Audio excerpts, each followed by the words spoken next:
Hello everyone, a warm welcome from freezing Copenhagen. The temperatures here are oscillating around 0 degrees over the past few days, but on a positive note, we see the sun these days. I am Rahul Rajadusa.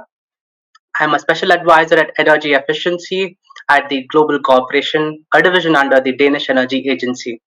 The DEA monitors and develops energy and supply sectors in Denmark. I think most of you in Denmark are aware of. At the Global Corporation, we work on the government to government cooperation programs with about 24 partner countries across the globe. I will be moderating for today's webinar on 100 good practices of sustainable energy actions in cities. We have our speakers today, Begonia, project officer, and Xianli, a senior economist, both from the Copenhagen Centre on Energy Efficiency, C2E2, where they work on energy efficiency policy and action programs for several countries. C2E2 is the global energy efficiency hub for SEforALL. It supports action towards the energy efficiency targets of doubling the global rate in improvement in energy efficiency by 2030. C2E2 is institutionally part of the UNEP Climate Change Center, UNEP CCC. The UNEP CCC is a UNEP technical team that is based out of UN City in Copenhagen. It has about 60 experts working to implement UNEP's climate change strategy and energy program. The webinar is mostly based on the report on the same title, 100 Good Practices for Sustainable Energy Actions. It will soon be published by the Copenhagen Centre on Energy Efficiency. The webinar actually draws content from this report, the data that is collected from about different cities by the C2E2 staff from about 2018 to 2021. So these practices or cases are anyways published already in the knowledge management system of C2E2 on the website. Moving on to the presentations, the outline of the presentation, if you see, next slide. Yeah, so this is the outline of the presentations that we have today. Xianli gives some background and methodology that was followed to come up with these reports. Begonia would start off with an overview of these good practices and then later dives a bit deep into the qualitative and quantitative analysis. And at last, Xianli would share some insights and recommendations on how these good practices can be replicated before concluding the presentations.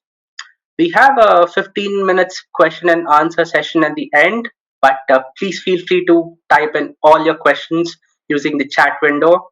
We will answer your questions in the end. It would be much convenient if you could also mention which speaker the question is addressed to. To set a tone for this presentation, I'll give you a background. I have been following most of the Xianli's and Begonia's work on this, and I was quite impressed by the level of dedication and patience that they have and the efforts that were put into this. You know, it takes a lot of research and to investigate several cases over the years and then filter out about 100 practices that are actually relevant to be published or based on different factors. On a personal note, I could actually relate to how their work is relevant to many of us because I was reviewing this report and I could see it was quite relatable to an individual as well as an organization. You see, quite often there are enough solutions and practices available around, but not quite often we don't see them implemented wherever applicable. You know, they don't see them online or actually implemented on ground. So there are several complex reasons this could be one could come up with, but two simple or common reasons that I have come across frequently is, you know, one, many of them are not aware of these solutions and practices. Of course, thanks to the advancement in the data and information access these days, this is being addressed now. And then point two, it's more about one would actually wait for someone else to implement these solutions first.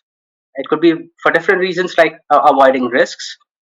Usually, when we recommend some energy efficiency measures as part of the projects or bigger programs to private or public sector entities, there are usually three questions. First is like how much savings would we achieve? It could be cost or energy, and then what is the investment and ROIs and payback numbers, and the last and very very interesting question is who else has implemented these measures? You know, you have savings and investments that are attractive numbers, but usually a more confident decisions are taken when you have these successful case examples attached to your proposals. It could be to convince your management or your higher authorities. So yeah, this report here on the 100 good practices of sustainable energy actions in cities, I see it puts a large effort on addressing these two reasons. In a way, cities could, understand what type of solutions are being implemented across the globe, and then also refer and relate to the implemented solutions, get inspired, become confident, adopt and customize to their local context based on their requirements. So, with this, I think I would call the first speaker, Xianli, to start the presentation on background and methodology. Thanks a lot to Rahul for the introduction. Rahul actually used to work at the C2E2, so we are also colleagues. And also thanks a lot for review the report and share your insights and also moderating the webinar today. Welcome to everyone. I will start with the report, how the background and how we think this work relevant for your questions, the city's efforts. First is, as Rahul already mentioned, we, especially Begonia and I, work on this report of 100 good practices, also try to look overview and some recommendations for how to scale up or replicate those successful stories. The report has been finalized and is at the designing stage. It will be soon published. Once it's published, we'll share that with our team to also send it to you to notify you about this publication available.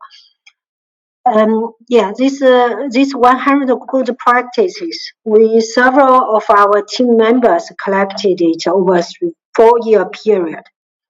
So you can see some are actually on energy efficiency. Some actually goes a little beyond, like district energy. It's going a little beyond energy efficiency. That's why in the end we discuss and say maybe get this title to sustainable energy actions instead of energy efficiency because some is going beyond. And you can see also 100 good practice available online at the C2E2 knowledge management system. And that's all. So after years of collecting this good practice, we feel like we needed to have a report to help people navigate through these 100 good practices. Often why we started this work is because we feel like cities often are the center of human activities. They are also economic power, the centers of economic power and also talent. So if we want to make the global green or sustainable energy, so cities are all definitely a big part of the work to be done. And also for climate change, if we want to reduce the global greenhouse gas emissions, we also need cities need to be involved. So also like today already, almost 60% of the global population are living in cities. This with the future continuity of urbanization, especially in the developing world, more and more people will live in the world, in the cities, and the city's contribution to the global energy consumption, greenhouse gas emissions will also increase. Also because cities have this urban heat island effect, so they often have higher temperature, sometimes a few degrees higher than their neighboring areas. So this also sometimes cause the climate extreme weather patterns also get affect cities. And the cities also in the global climate negotiation, cities substate actors are subnational actors are involved. So many cities actually have set ambitious climate goals to go like climate neutrality by 2050, or many are actually setting days, carbon neutrality, zero emission days before the dates are set before their national governments. So that some already ambition or interest to do climate change or renewable energy, sustainable energy. Energy efficiency is known as the first fuel because it's cheaper, it's cheap, and it's also the many opportunities to do that. So also it has a lot of social environmental benefits like job creation and saving people's energy bills, helping the grid to be reduce the peak demand, multiple energy social environmental benefits. So this report, we also feel when we work with the cities, also feel like they have many challenges when doing this sustainable energy and reduce their energy and climate footprint. Like Rahul already mentioned some information, sometimes lack the data and also financial and capacity barriers, and also at the implementation phase. Often, like energy efficiency, we see many actions, but often at a small scale. When we collect this 100 good practice, we try to go beyond at scale. It's like it's not a single building renovation. It's often large scale. How do you do it in cities at scale, circling a certain area in the city? So through this process, we try to collect how cities have managed to do this energy efficiency actions, sustainable energy projects, programs. So some cities already done so. So we are as the C2E2 is the energy efficiency hub for SEforALL. We think it's also in our interest to try to meet this city demand needs for such information, good practice. How do they manage to do that?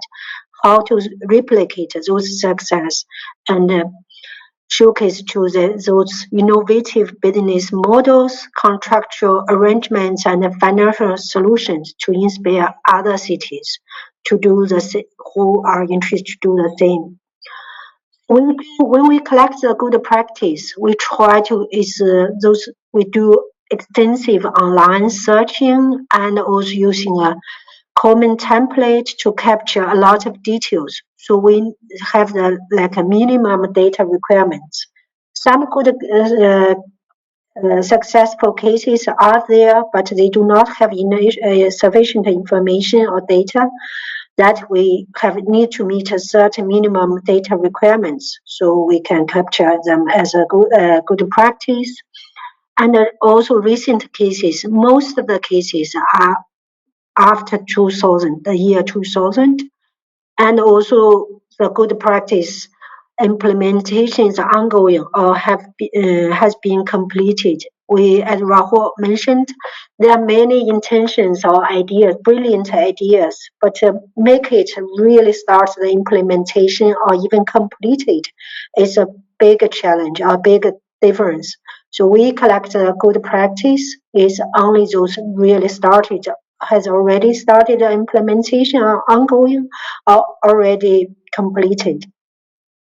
And so also we try to make the case studies from reliable or known sources. It's not just we try to check who collected this good practice, where is published this source. So also in our this report, when we do this report, we want to ask a few research questions. We combine both qualitative and quantitative analysis, like what are the general features of these 100 good practices if you go to the website, you see 100 is difficult. People need an overview. What are in those 100 good practice? And another question, where do they get their funding for this implementation? And also the effects, how much energy savings do they actually achieve? There are different, before a project starts, people may have different estimation, but actually, how much do they actually achieve? And the last question is, how can we, after looking at this 100 good practice, and how to replicate the good practice and to scale up similar actions? So those are the questions we'll try to answer. And Begonia's presentation will get details how we find the answers to those 4 research questions from different aspects. Begonia, the floor is yours. Thank you so much, Xianli, for that introduction, and also Rahul for moderating, and also to give some initial ideas and also introduction of today's session. Allow me to start the presentation. I believe now you can see my screen.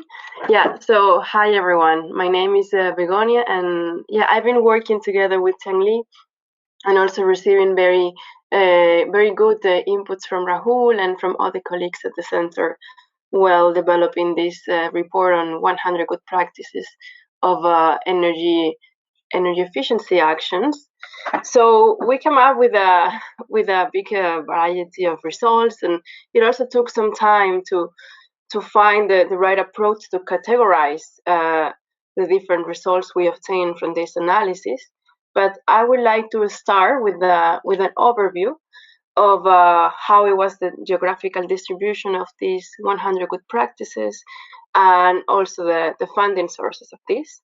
And after I give like the initial overview, I will go more into the detailed data analysis.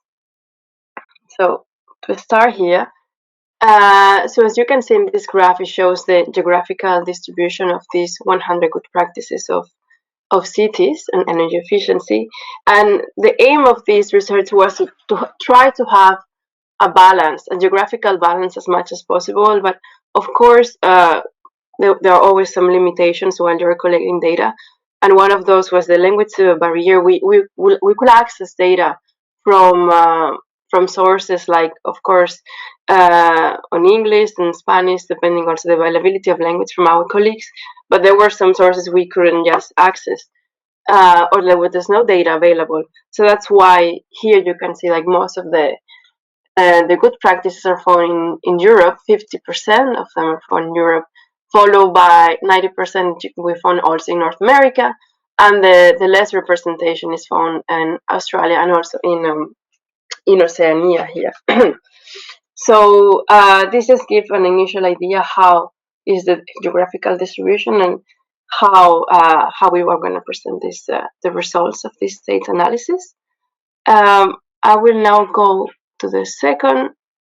Yeah, this is the second, let's say, second overview of the data representation.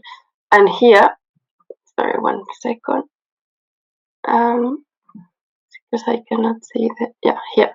Yeah, so here, we also wanted to understand which technical action areas these 100 good practices were working on.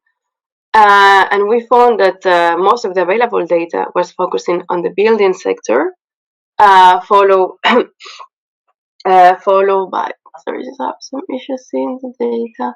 Yeah, followed by an 80% in the transport sector, 70% in cross-cutting. So in this case, cross-cutting means good practice that combine actions in, for example, in 2 different sectors. We have, let's say, a smart urban project which involves lighting improvements, but also we can find there are some building retrofitting actions. So that's why we put here cross-cutting. So this involves different action areas. So that's a 17% of the data analyzed. And then the one that we have on the less available data is in the water efficiency. As you can see here, 6% of the data is found in this sector. So after giving you an overview of how data, about the results of the data, I would like to go more into the details and try to respond to the main research question that was already presented by Xianli. How are all these projects funded? Where are the funding sources? Which financial instruments were used in financial mechanism? And also another really key important question is like, actually, are these projects achieving energy savings? Which is the percentage? And in which sectors is this distributed? So I will go now into the details of the analysis. Just 1 second. Yeah, here. So in this slide, this is a slide that shows 2 different layers of data. We have 2 different levels. So I would like to start with first level, the first layer, and here we wanted to try to understand and to identify which are like the funding sources of these different practices, of these different projects. Where are they coming from? Is it from public funding? Is it public sources? Is it public-private? Or is it solely private sources? So what we found is like most of them were coming from public funding sources. So 67% were coming from this type of financing, followed by 28%, which were public-private financing, and the rest of them was private sources. I mean, this. I just wanted to emphasize this. This is not like a reality of how the market looks like, but this is what is the available data we could find. And as we were targeting sources like European Commission showing information about good practices, also C40. So there's not much information about the private funding good practices. So that's why we only have here 4% of them. Globally, it's hard to say which is the realistic distribution of funding sources, but just to show this is the results we could get from analyzing the 100 good practice of cities. And after this first level, we have the second, which is out of these funding sources, how is distributed among the different action areas? Is public funding sources going mostly to the building sector, to the transport sector? And as you can see here, in this, in the blue one, which is public funding sources, most of them are going to the buildings projects, followed by the transport, and less percentage to district energy projects. So this is the first, the blue one is the public funding sources, and then we have here public-private projects, which is 28%, which is the distribution accordingly to the different action areas. And as you can see, it follows kind of a similar distribution. Most of them are going to the building sector, followed by cross-cutting, and we have less representation in the transport and in the water projects. And then the private, we only, as I mentioned before, there's only 4% of data available projects we could find, and again, most of them were going to the building sector.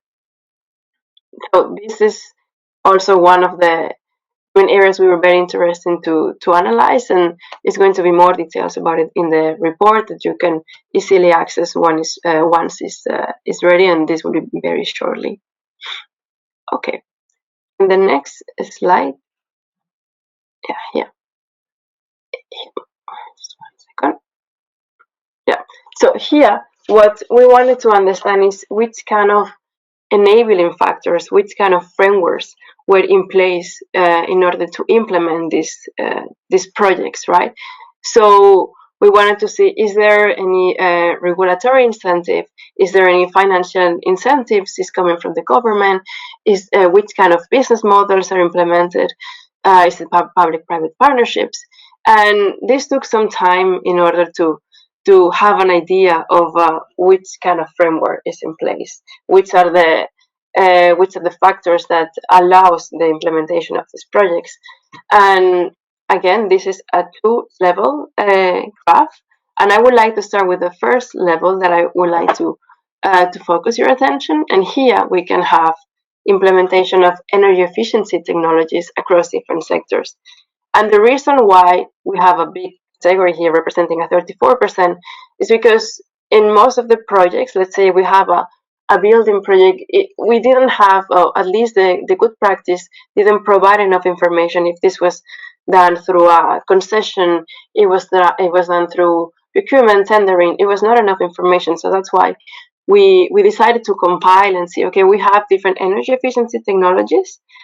We don't know exactly how it is implemented, but it was interesting to see, like, okay, is it coming from public funding sources, public private, or solely private? And that's why here we have a big portion of these energy efficiency technologies, and represents a 34%. And here we found like from building sector, from district energy, and transport and lighting. So this part is something that for future research, it will be very, very interesting to see how actually they are implemented. But we just the data we had, it was not sufficient enough in order to us to categorize and try to understand which kind of contractual agreement, let's say, it was in place to implement those energy efficiency technologies. But then another big part of this, and it was led by government incentives. And here we found a lot of voluntary programs. We also found a lot of financial support. It was provided through special loan schemes. Also, a lot of municipalities coming together through investment bundling projects. We also had a lot of like one-stop shops, and then also through government initiatives, which is a 31%, as you can see here. It was also encouraged to implement energy efficiency projects through policies, through mandatory programs, let's say carbon reporting, and that's 7%. And then the last, another one we also found is through market-based mechanism, emission trading systems. So here we could come with a categorization, trying to understand, okay, what are the mechanisms in place to implement those projects, and that's how we could come with this categorization you can see here. Most of them are coming from voluntary programs, as you can see here, 14% of them. So this is a big part of how these projects were incentivized through government land programs. And then we found a lot of them that were implemented through public-private partnerships at 29%. And here we found a lot of projects related to the building sector, retrofitting buildings, district heating projects, also projects in the transport sector through electrification of buses.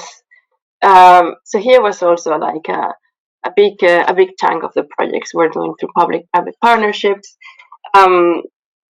One thing we couldn't see is like a detailed description, like either was done through joint ventures, it was concessions, it was ESCO-based solution.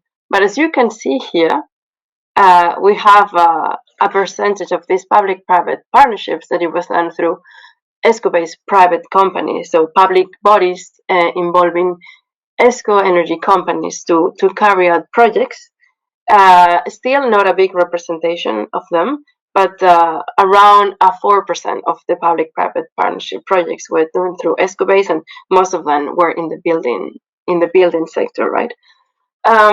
And then the last one we found is ESCO-based solutions, ESCO-based projects, purely ESCO, through EPC contracts, energy performance contracts, and they're gaining more and more popularity among the public sector, how to engage with them to decrease the level of risk, to have these institutions, these private institutions who have the knowledge how to implement these energy savings projects. And most of them were done through public-private partnerships, as mentioned, involving the public sector as they are gaining more and more recognition. And they were found, most of them, in the building sector. So this is, as I mentioned, an overview of how these projects, how they were implemented from the point of view of like which enabling factors, which kind of schemes were in place in order to favor or to promote the implementation of these projects. And the next slide I want to show you. We also wanted to understand, like, okay, we know these projects are coming either from public funding sources, public-private, but which are which are exactly the type of financial instruments they're using. Is it either debt financing? Is it either raising equity? Are they using some risk mitigation mechanisms? How actually they are doing that?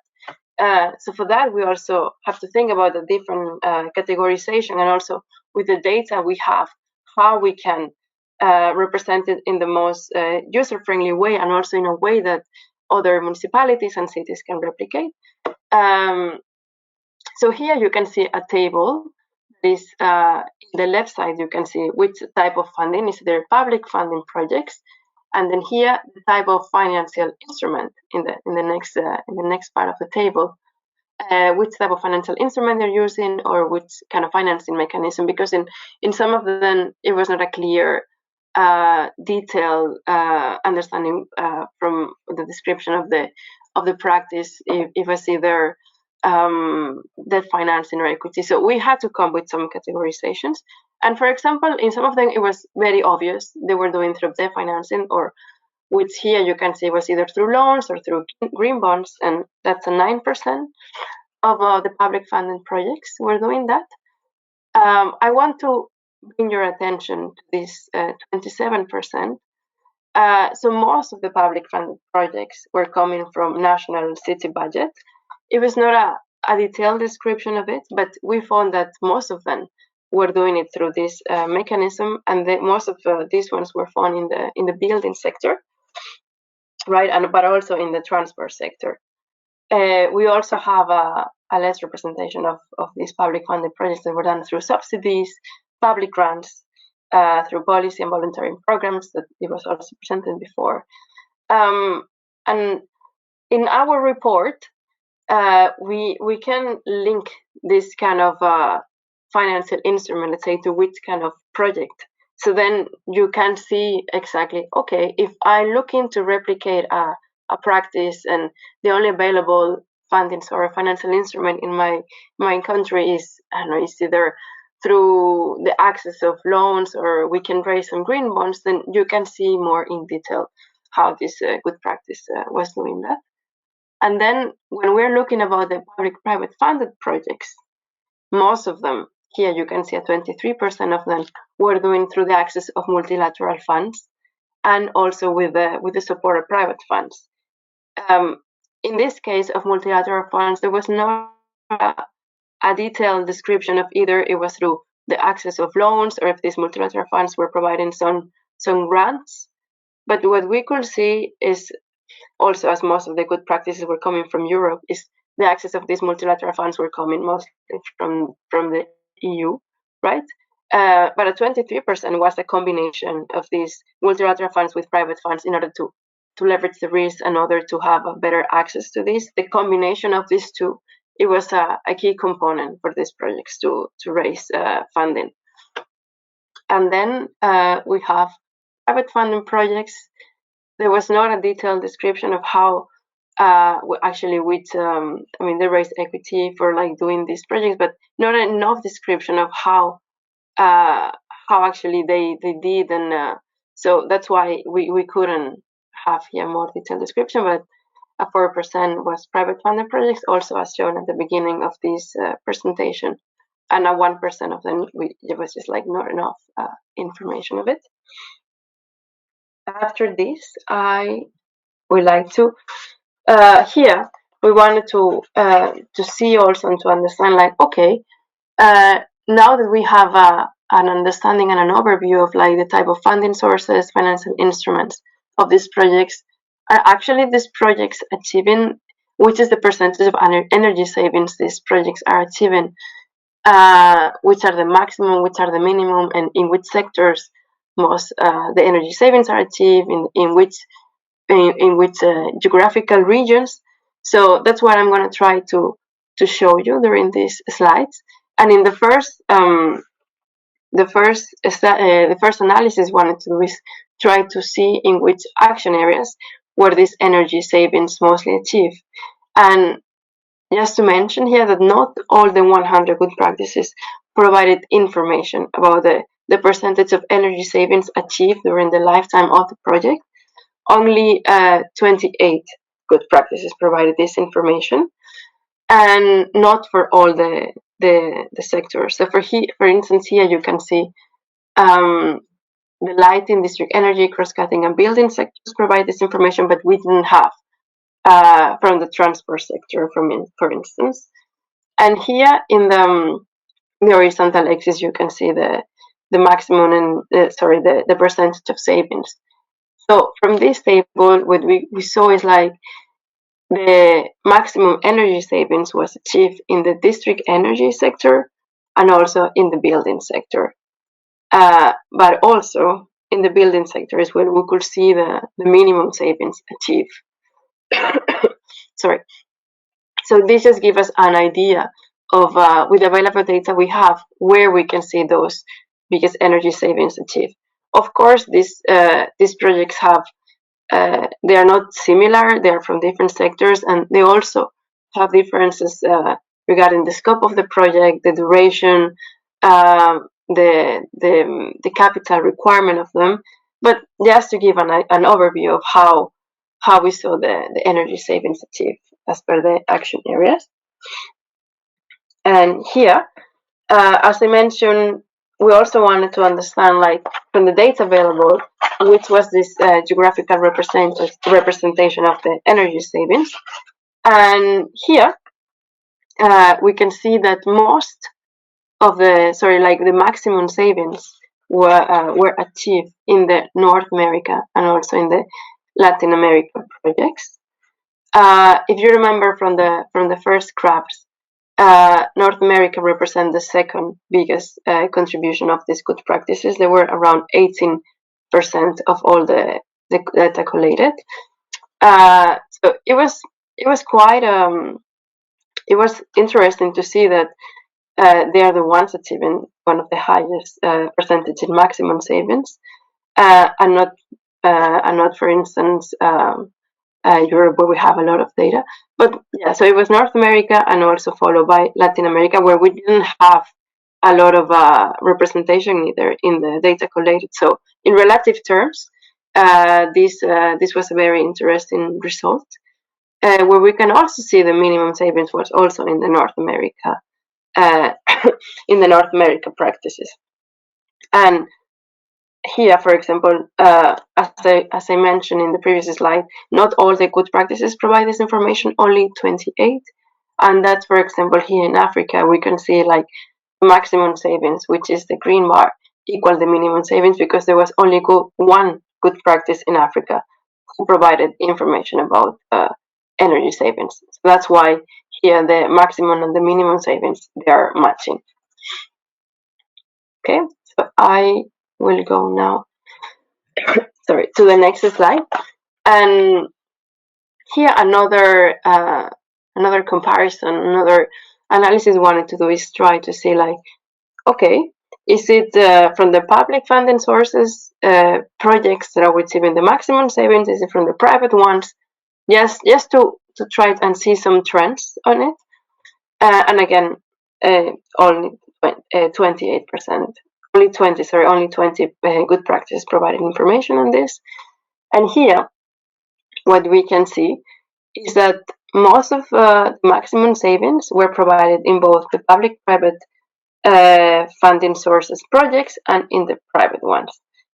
To go a little bit more in detail, most of the projects, most of the 100 good practices were coming from public funding sources, as you remember. So see that most of the energy savings were achieved in the public-private and also in the private, where we had a less representation of projects. That was also quite interesting to see, and it can have some meaning. Again, from this study, it's hard to generalize because we're just obtaining data from available data we found. Again, this can or it cannot be a market reality, but still it's interesting to see some trends.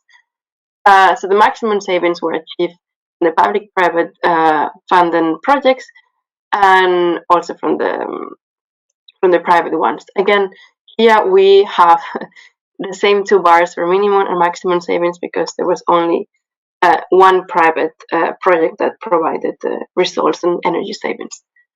And the minimum savings, as you can see, was obtained in the public funding sources projects. So this will be the end for the representations and the study of energy savings per the practices. And now I would like to go to the last slide regarding this study. So here it's a little bit complex graph. So let me go step by step. Here in the vertical axis we have the funding amounts in millions of the different good practices, right? And just to state an important thing is that only 22 of the good practices provide exactly funding amounts in the description of the practices. That's why this does not represent the 100, only a small sample of it. So here in the vertical one we have the funding amount. Here in the horizontal one we have 22, as I mentioned, only 22 good practices providing information. And here in the right side we have the energy savings in percentage.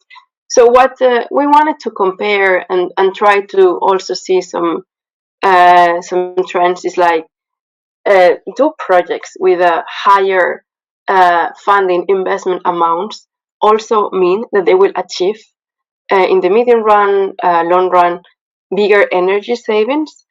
Again, it was like a big generalization because we have projects with different scope, length, duration, complexity. So make a very accurate comparison. It was a very complex. It was a very complex thing to do, but we could still show some trends here. So what we did is like we took out of these 22 good practices, we divided them by, okay, in which action area are them? So let's start here, let's say with the building sector, as you can see in the first part of the graph. So here, the blue bars, they represent, sorry, the blue bars, they represent here the funding amounts of these practices, and here, green bars, they represent the energy savings. So what we can see here, for example, is that this, sorry, in this bar, what we can see is like there are some of the projects under the building sector that I have achieved a 90% here, as you can see, a 90% of energy savings. And why you cannot see here the funding amount is because it's less than 50 million, so that's why you cannot see. So it means like with not so much investment, it achieved a high amount of energy savings as compared, for instance, this one. This practice here, it required almost a 50 million, and the energy savings achieved were a 40%. And then, yeah, that's one analysis from the building sector. If we now want to go, for instance, to the district energy, they're also the ones who achieve one of the higher energy savings at 90%, but also they are the ones who require a bigger investment because district energy, of course, there are more complex projects with a longer duration and more requirements on infrastructure. But it was quite interesting to see that in the building sector, for instance, I mentioned, with not so much investment, they achieve one of the higher energy savings. So yeah, here is you can see a comparison of like trying to understand if with higher investment requirements are we going to achieve bigger or less energy savings. So in the building sector, we could see a very interesting example that with less investment requirements, we still achieve a 90% of energy savings, and also this example here, 75% of energy savings with not even 50 million as a funding amount. So this was a very interesting analysis, also trying to put together all these 22 good practices with different currencies and different starting years, how to put them together and try to find a standard way to have them all in US dollars, for instance, because we wanted to have all in US dollars for the year 2020. So we had to implement different exchange rates in order to account for inflation, use the GDP deflator. So it was a very interesting exercise and to come with a methodology to standardize all the different investment amounts for these 22 good practices. I will stop here.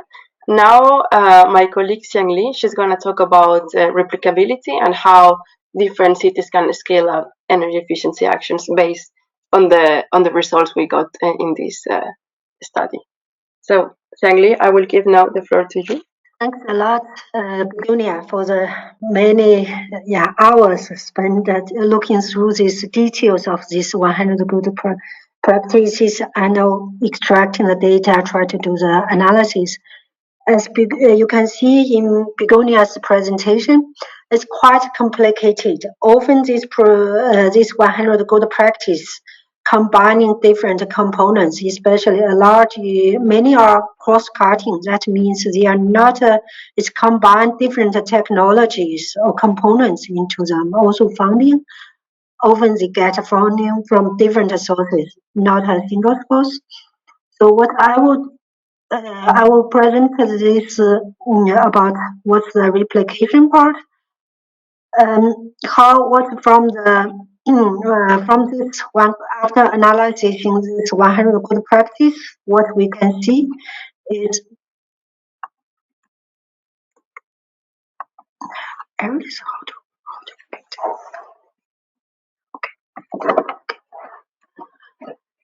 yes.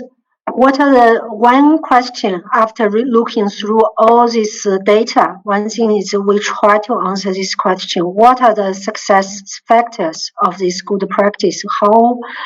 What's the difference makes them from those many good ideas but never put into practice or implemented?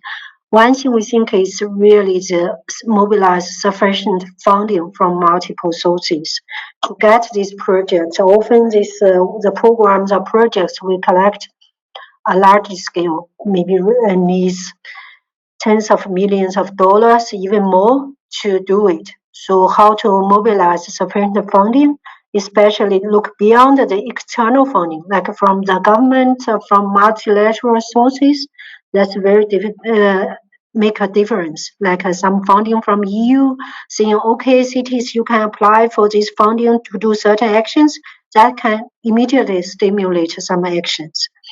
Another thing is the ability to engage key stakeholders through proper contractual arrangements, including technology providers, technical services, investment, equipment.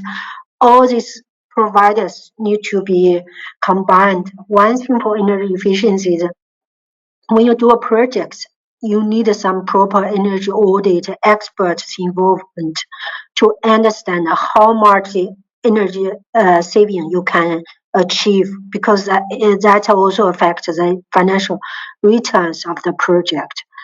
And also how to make sure like those, for example, if you do a building, if the household gets the energy saving, how you make sure like your investor, external investor, can get the funding, the repayment or returns from this investment. So those kind of factors you need to involve, and what's the technology solutions, that's also important. Sometimes also energy technology solution need to consider local context. If you get too expensive technology, maybe that's not, it's good in terms of technology, but you also need a service provider like maintenance, repairs, those kind of local stuff, local situation needed. Also the awareness of local leaders, membership of relevant like-minded city networks.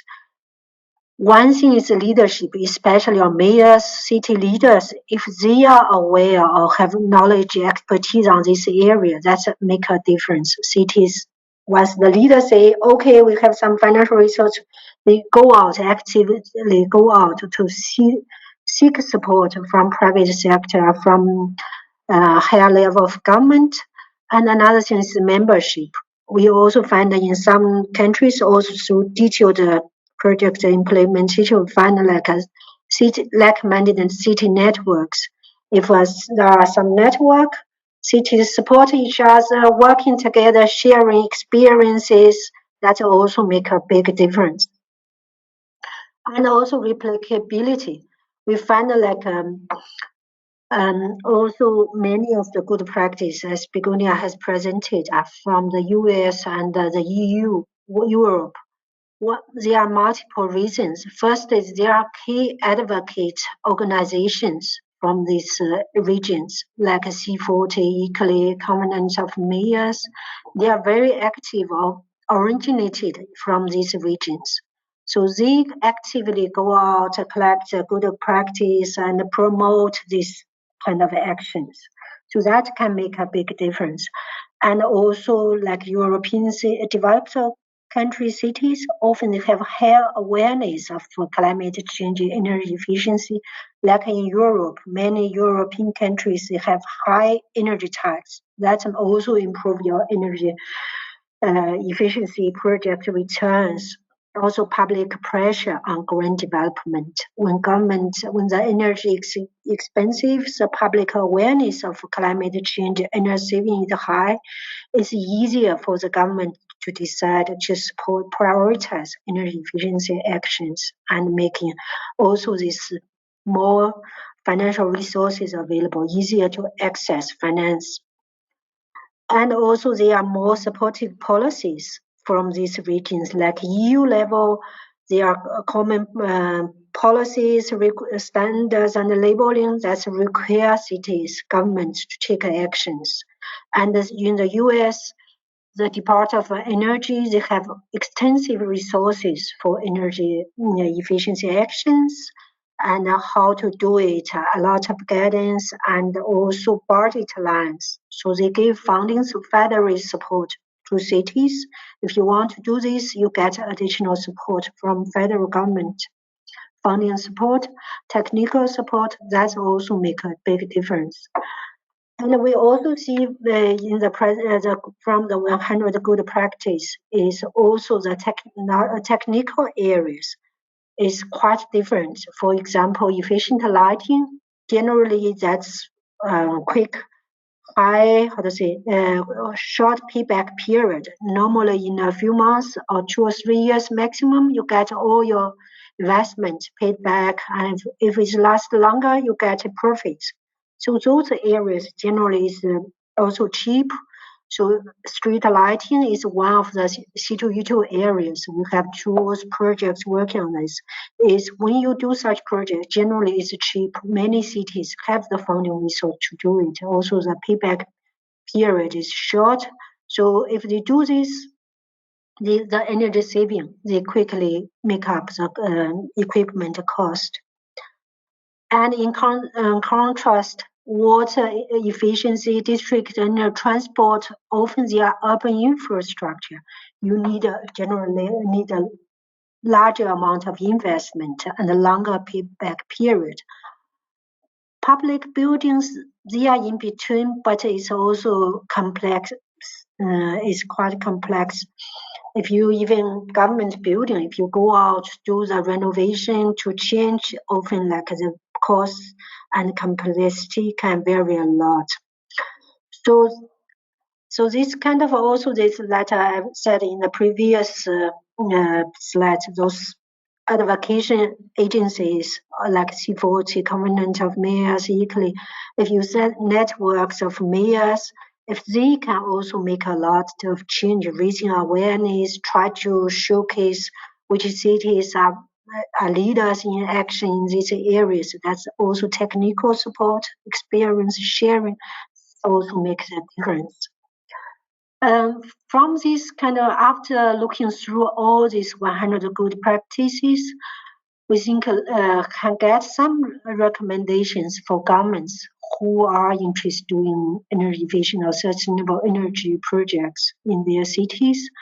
One thing is direct government involvement, because cities, the government are often have schools, public office buildings, hospitals, libraries. They have a lot of public building, like a street lighting is often the public government, belong to the government or directly invested by the government.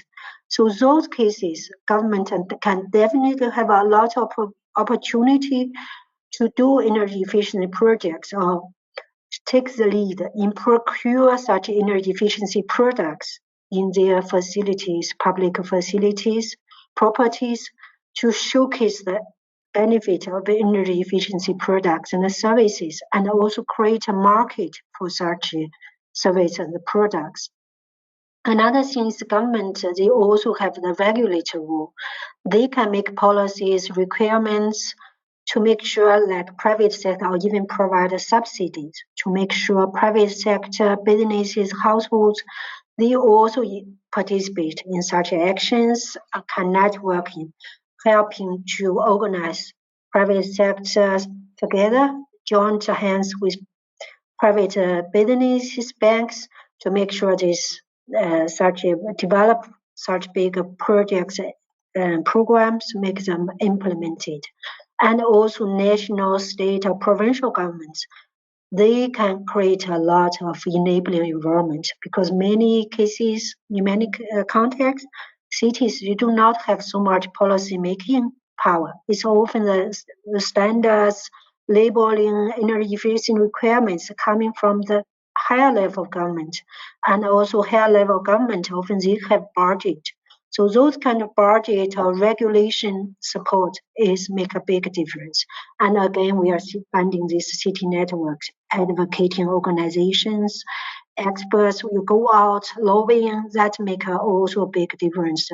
Also the knowledge and the skills to design and implementing energy efficiency actions projects. You need this professionals, energy auditors, you need the designer, architect, and also you need the equipment providers, and you need the technicians, and also, of course, leaders, financiers, all those need to be involved. So that kind of how to get this organization, different access organized and lined up for specific projects is a quite challenging task. And also from this 100 practice, when we started the work, we were surprised to find that there are not so many actually such reports with global scale. So we see like our studies, as Begonia already mentioned, our staff, like we have some Chinese, Russian, Spanish, English, these main languages we look through, and also this is through searching, internet searching. So it's difficult to say our research is all the 100 good practice are exhaustive. So there are maybe more case studies, good practice, but not with the specific detail or not in those languages.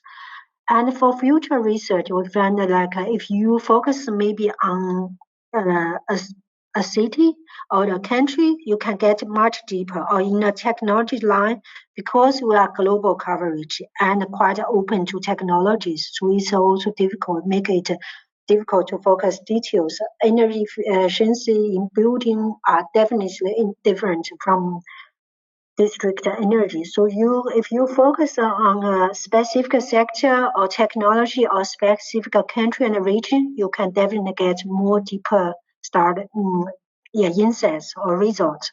And also in depth, if you get a smaller, maybe you can also directly go to the primary source instead of like us doing the secondary source. So that kind of improvement can also done. So these are some of the insights from our research. Thank you. So that's also end of my presentation. And Rahul, the floor is yours. Thank you, Xianli and Begonia. I understand how complex the work was to synthesize this volumes of data from several cases. I think it was a pleasure to listen to your presentations and know how these good practices are implemented and where and all. To the participants, the report actually gives us an opportunity to understand how the sustainable energy actions vary globally. We have seen which practices are more adopted in which regions.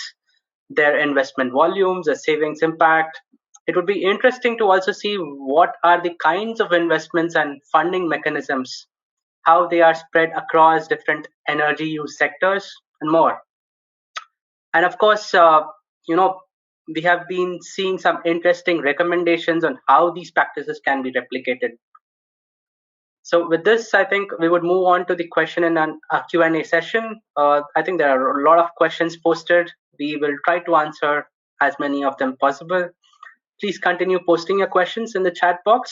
I request the speakers to turn on the cameras meanwhile.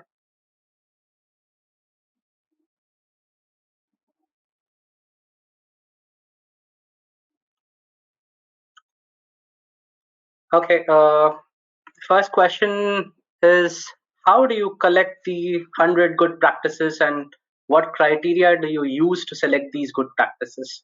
I think this is to Xianli. Yes, we use several, when we collected the good practice through online searching with using a predefined template. So when we collect this good practice, one thing is also like a sufficient data. We need to know, have some details about the good practice and also recent good practice cases, and after specifically it's after the year 2000, and also the actions need to be ongoing or already completed. So it's not some ideas or proposal on the paper, it's actual action. So those are the main criteria we use for collecting the good practices. Thank you. The next question, I think this is for Begonia. I think you were talking about this GDP inflator. How do you apply this and compare to different project funding amounts, considering their different currencies and all? Yeah, thank you so much, Rahul, for that question. So yeah, as I mentioned, we have different projects with different funding amounts in different currencies. So what we wanted to do is like have all of them in US dollar in the same year so we could compare. So what we did is like we implement some exchange rates. So we took the starting year of the projects and then we implement the exchange rates based on the World Bank database. And then with that, we could harmonize all of them and have them in US dollars. But then, in order to account with of the inflation, we needed to find of an index. And the best one is the GDP deflator. So we could account all of the different currencies. And through the GDP deflator, also this is a number that it was provided through the World Bank. We could accommodate the inflation and then have more accurate numbers. But of course, another thing we had to bear in mind is like we need to have a base year.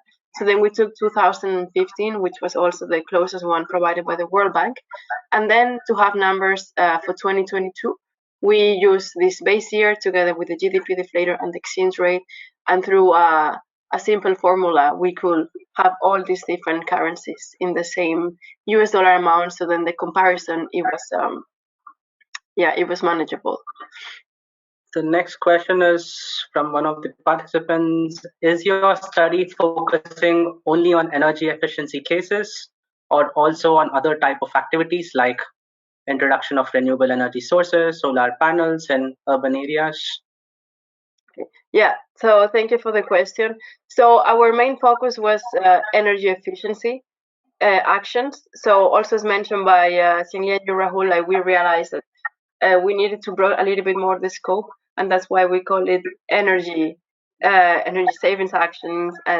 But we didn't go so much into like solar panels as asked by the participant. We really wanted to focus more in energy efficiency projects itself. That's why most of them were like from building sector, retrofitting, energy management systems, and so on. So we don't have a big focus on, let's say, solar panels projects. But I mean, it's something definitely would be worth it to explore for future research projects. Yeah, that was not the main focus of the project. Okay. The next question is about. It was more of a question. Yeah, no good practices from Africa. But I think if, as far as I remember, there were a couple of practices included from Africa? Transport and building sector, somewhere around 50% of energy. There were two, and the reason why it was not in the graph is because sometimes when you do those graphs and the percentage is very, very little, it doesn't show. But it was two good practices in Africa. One, it was in Addis Abeba. It was like a electric rail transport system in Addis Abeba. Was one of the most innovative projects there. And then the other one, it was in Cape Town. I don't remember exactly the details, but there were only two. Again, this does not mean that there are not good practices there. It just means like the available data, it was not easy for us to access. So we wanted to keep it a balance, geographically balanced, but due to our limited resources, I mean, we cannot guarantee all the continents were represented, but for future, I mean, it's something that is important to bear in mind, and hopefully we can keep that balance for future project in order to have a more general representation. That would be very, that would be very great. May I add? I think Africa, when we collect the good practice, we actually focus on actions in specific cities, in a city. Therefore, some of the African actions, definitely there are energy efficiency actions taking place in Africa. Some are national programs or regional programs that are not captured here. Another thing I feel like Africa, also because of the language issue, a large part of Africa is French speaking, Arabic speaking. So those parts actually maybe it's a language issue. So that's why we are not covered. So definitely in the future, if we continue this work, we definitely want to collect more actions working on. Also, we are also working on specific implementation actions in Africa. We do hope to support Africa more on energy efficiency actions. Another interesting question, I think, regarding the funding. Do you also consider the private pension fund? Is it defined as private fund? And existing examples on that kind of investment? Okay. Thank you, Rahul. So as shown in the first graphs, only 4% of the available data we could access was coming from private funding sources. And out of those 4 good practices on that, any of them at least explain they were coming from private pension funds. Most of them were coming from private banks or real estate agencies implementing projects, but we did not see that explanation of pension funds. I'm sure there are good examples coming with those kind of financial resources, but we did not see that. I mean, that's why that's not reflected in the report. But I'm sure there are good examples with that. Xianli, you want to add something? Yeah, I feel like this good practice is what already happening, and it's definitely the projects in the past already started. We do see in Denmark and Europe, pension funds are increasingly interested in green investment and green the ESGs investment. So we do see in Denmark, pension funds do have their invest in properties, housing, buying property, and rental to have a stable cash flow. But in existing good practice, that's not so specific with that pension fund involvement. But in the future, we do see there's more and more financial institutions aware this sustainable SDGs, green investment. We also expect more involvement in pension funds in such energy efficiency actions projects. Thank you. I think there are a lot of show questions flowing in. Let's take one by one. I'm not sure how much time we have here, but I think the panelists are open to answer as many questions possible. Begonia, again, a question directed to you. Can you please provide a bit of more information on the energy saving in percentage? How was this calculated per year or estimated total potential over the whole expected technical lifetime? I think you've already answered this, but if you want to again. Thank you so much, Rahul. Yeah, so for the energy savings percentage, as I mentioned, there were only 28 good practices to provide this information. So so many of them, they provided the energy savings, let's say in kilowatts hour, but I mean, if they don't give us a baseline year, it's very hard for us to know, like, is actually this energy savings big or small? We don't know. So we could only take the good practices who provided energy savings through the whole life cycle of the project in percentages. So then it's easier for comparison. So that was the data we took in order to make our graphical representation and to have the results for this study. That kind of data. That's what we focus on. Yeah. The next question. Does the conducted analysis offer insights for city councils to understand what is the best solution of financing for a specific sector projects? Is there a database for finding financing solutions provider at regional or provincial level and provincial level? Yeah, that's a good question. So for instance, the C2E2, they do have a lot of tools that provide some guidance for municipalities on which is the best business model, financing mechanism they can follow to implement different projects. So we have one in our KMS about street lighting that it was developed I think it's 1.5 years ago. We developed it, and I know there are other tools under development that can also, with the purpose to guide municipalities to know which is the best financial mechanism.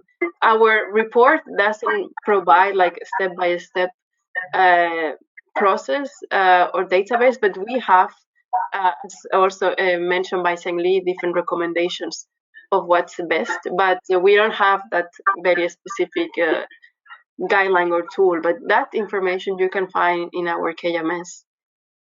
Okay, the next question is, can you elaborate on an example or two where you can get, where you get a lot of value for money or energy efficiency per expenditure? I think this is something referring to higher payback or ROI or something like that.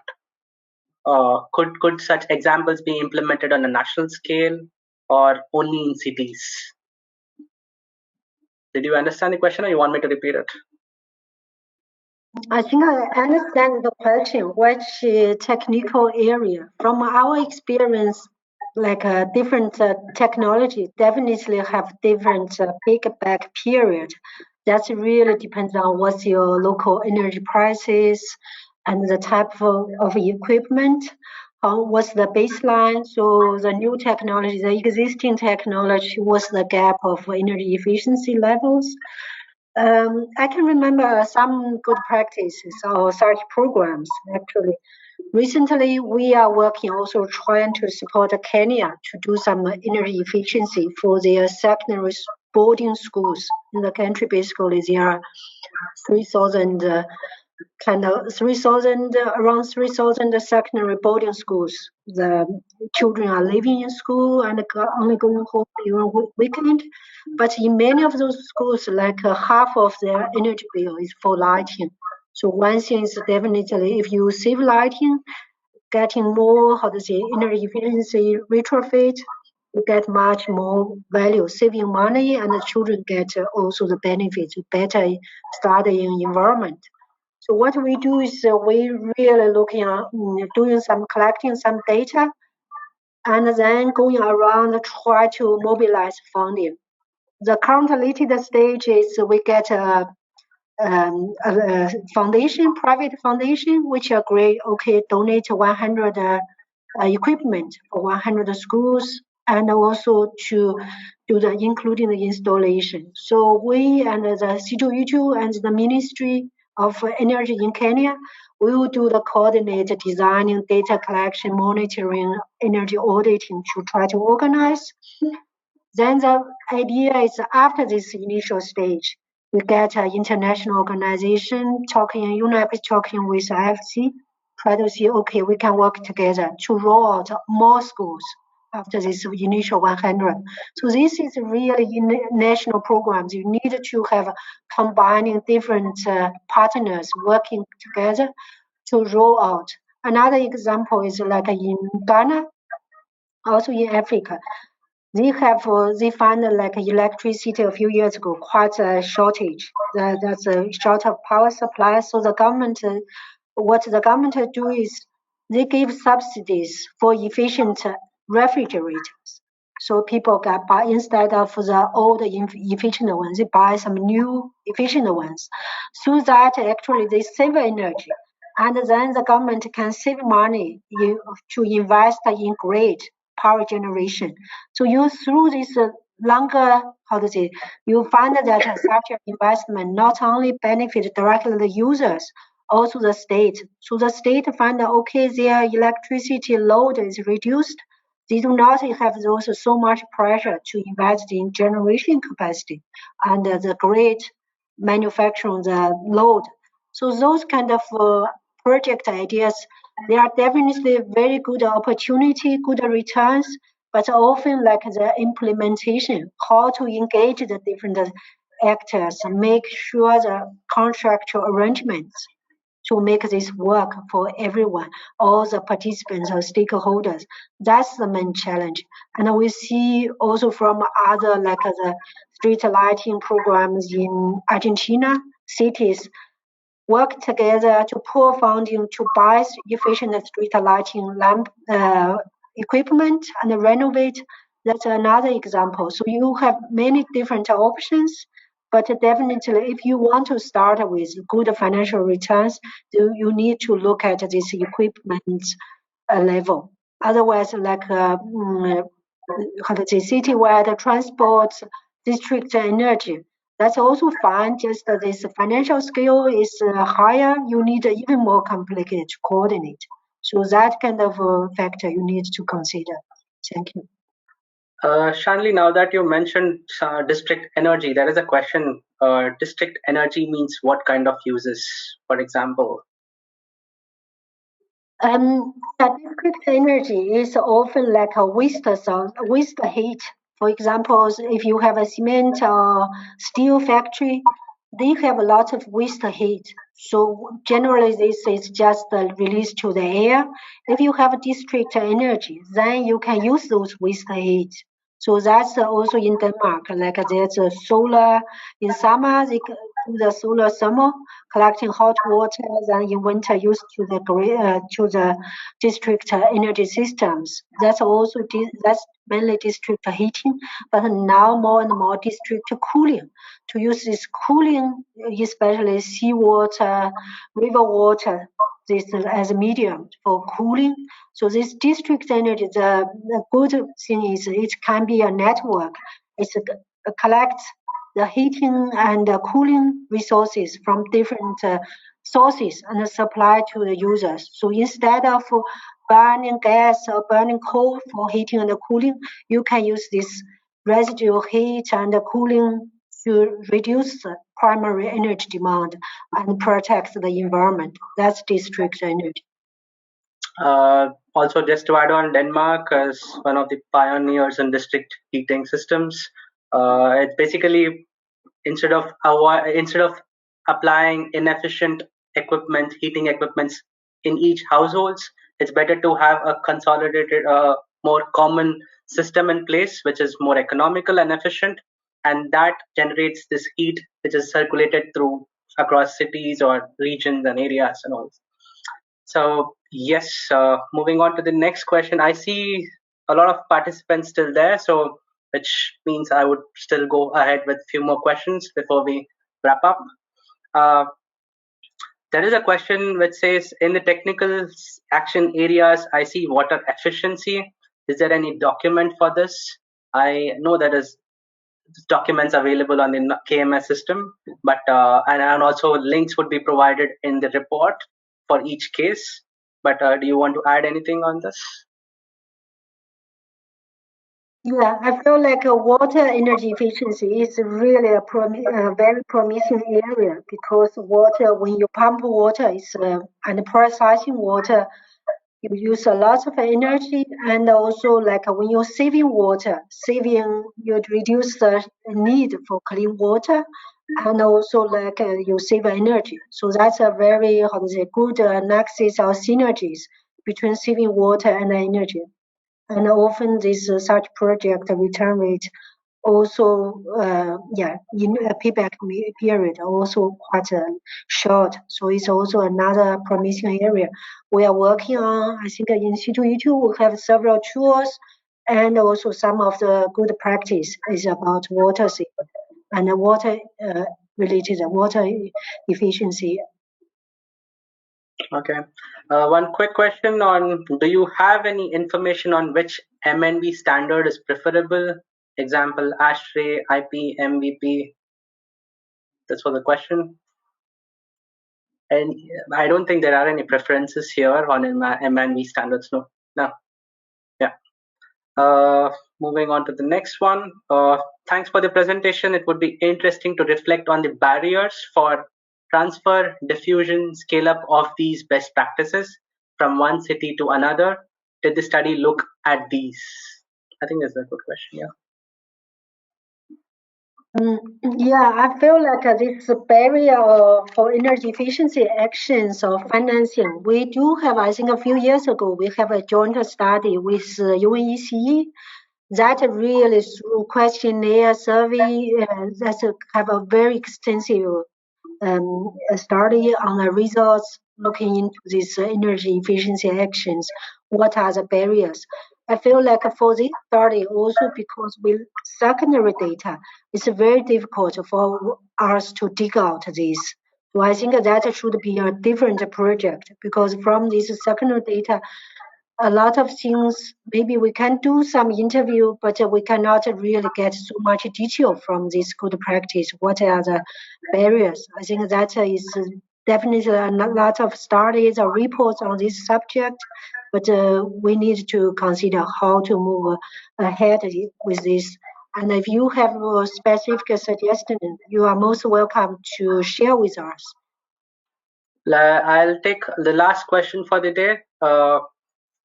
In your research, is there a correlation between funding amounts and energy savings? Right? What can you recommend to the local government units? Any energy efficiency initiatives that is in Asia with maximum benefits to these jurisdictions? I can reply to that. I mean, I show in the latest graph this correlation between funding amounts and also energy savings. Of course, it was more like a generalization because in order to have an accurate comparison, you need to have very similar projects, right? So, for instance, when show the graph in the building sector, there was one case study that it had like one of the lowest funding requirements and also achieved like a 90% of energy savings, and that was more in the building retrofitting area, right? So it's, as I mentioned, it's what we observe, but again, it will depend case by case and also in the local context, energy prices and so on, which kind of technology you are using. But as per the resources, what we observe from the data we collect, it was in the building sector where you can see the highest energy savings compared to the funding amounts. I mean, of course, also in the district energy sector, you achieve also 90% in one of the examples, but the required investment is way higher because they're like bigger projects, bigger duration, complexity, infrastructure is way more than, let's say, for a building retrofitting project. So it will depend case by case, but that's what we observe in the analysis. But of course, I do believe there's a big correlation between like the higher the return on investment, the higher the energy savings. And for the funding required, I mean, it depends on the length, the complexity of the project, but there's good evidence and good examples that in the building sector you can achieve those big energy savings, and it doesn't have to have a high investment requirements. And the same for the lighting with like LED systems. So yeah, there are good examples right now. Okay, I think thank you again, Xianli and Begonia, for answering all these questions. Patience, we have stayed more over the time, I would say, and for the informative presentations. I would also thank all the participants who joined us today for this exciting webinar and for the number of interesting questions you have posted. I mean, we hope you have learned and enjoyed from this presentation. We also understand your perspectives from your questions now. So which angle you are looking at, and what kind of things we may have to further conduct in the research and all. Yeah, so participants, I would ask you to get in touch with the speakers after the session, maybe through their email IDs in the presentations and all, or you can reach out to UNEP CCC, C2E2 for your queries, and they will be directed to the experts, suitable experts there. And not to forget, thank you for the supporting team, Aris and Tripti behind the screens, trying to ensure a smooth session today. So this concludes the webinar. Thank you.